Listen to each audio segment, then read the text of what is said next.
don't complain really. It's totally okay on my side. I'm more worried about the rest of the world than myself, to be honest, right now. You know, I'm super privileged. I have, you know, I have everything I need.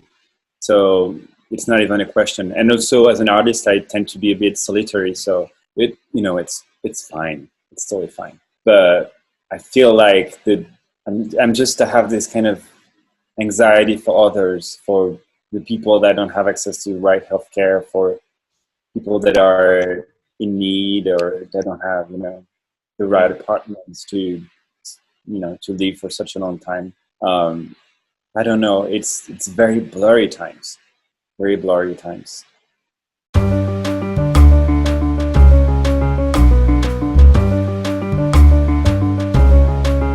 I have no idea. I know what I can hope for. I can hope that this situation just helps younger generation realize how precious it is to be on stage, and to be able to come to a concert, come to a venue and be together, listening to live music. I think as musicians, it's the last thing that we have that's not dematerialized. Everything's dematerialized right now. So if that confinement can help us understand and realize how precious this is, these moments, and maybe help kids to, like, and not even kids, everyone, just put their phone in their pocket a little bit and not trying to dematerialize what is supposed to be materialized and unique. I think that it helps us reconnect a little bit when we are in moments of proper, real connection like that. I think that would be amazing. That's all I can hope about this. The rest, I have no idea. I just hope next year I see myself touring again like before. I really hope it is like that, but we just don't know.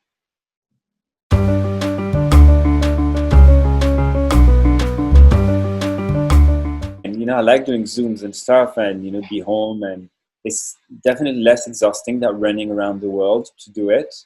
Maybe it's a lesson to take also. But yeah, I mean, I don't know. It's fine. I feel like this thing is so gigantic, what's happening right now, that it just puts everything back in perspective, really. I feel like what I'm doing right now is insignificant compared to the crisis that the world's going through. So, you know, it's okay, I guess. It's like I can live with it.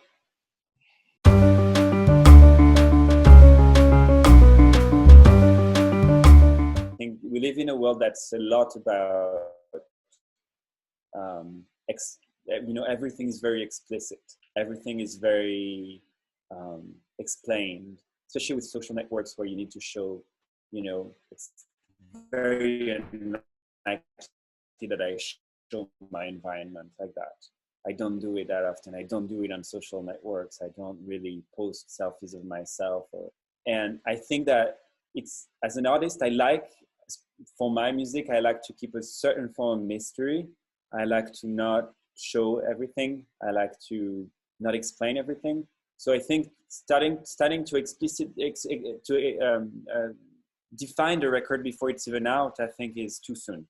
I think I first need people to hear it and make their own world around it. But all I know and all I can tell is that it's very surprising compared to my first record. People will find what they found in the first one, but it's much crazier. It's a crazy record.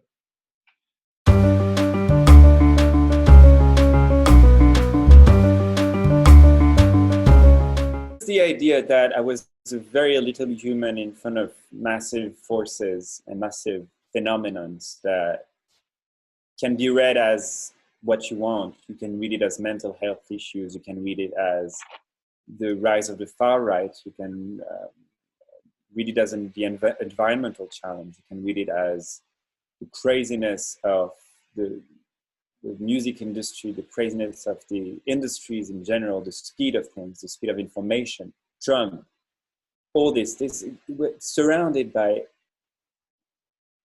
colossal strange, like things that are unbelievable and seem completely undefeatable. But there's one thing I do believe in, is that the one individual can make complete difference. And I wanted to talk about this in a way that, with my personal demons and the monsters inside that I had to deal with in the past years after my first tour and my first album, I realized that only myself could defeat the beast.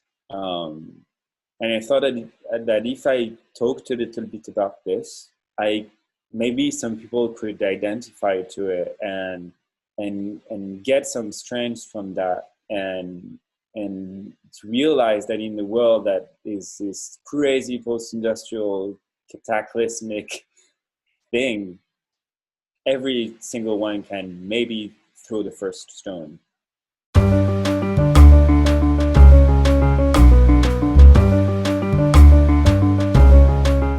It's very diverse.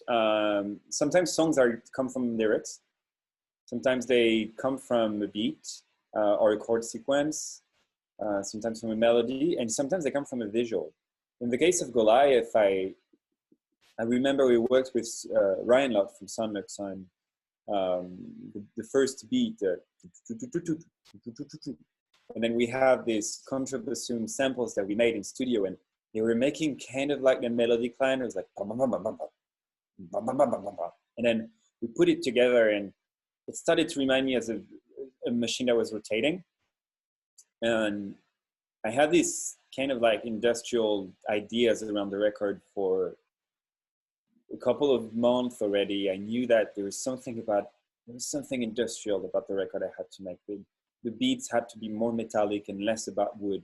If the first record was a lot about wood, this one had to be more about, metal and iron and more aggressive things, more disruptive, more contrast. Things that are drier, also things that come close to your head, and things that are much further away. So there's more distance in the song itself. So it was just these ideas, and then I started to write the lyrics, and I was like, oh, it would be interesting if it was somehow a love song. If I used the love challenge to talk about the other challenges. So I built that parallel between the emotional of the vocals and the idea of the interior feelings of failed relationships, and I put it together with these visuals of failed industrial failed industrial processes. I wanted to picture a massive industrial process that failed. I liked there's one thing I love in Korean is Katsi from Philip Glass Godfrey Joe and Philip Glass, is that last image of showing the world and the craziness of it, and ending up with the failure of a space launch mission. Just to make you realize that maybe this is for nothing. Maybe there's more important things to focus on. So it all came together in that crazy, like deconstructed song. That's what it is. It's a weird object. I also wanted the song to be weird. I wanted it not to be pop. I wanted it to be not like everything we hear on the radio. I wanted it to be loud when it's loud, and not loud when it's supposed to be not loud, and not always compressed. So it's not always like a big sausage of sound. Yeah.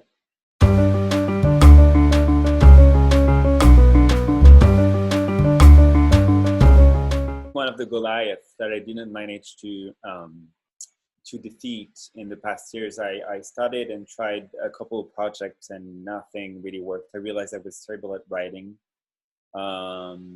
Screenwriting. It will come when it will come. I would love that. It's my childhood dream. But I can make films when I'm 60. I don't think I can be on stage jumping around when I'm 60. So I want to, after having tried a couple of times and failed miserably, I realized that maybe I should try the music again and see what happens, and then, you know, let myself getting in the mood of where the audience is calling me. And yeah, so here's the second record.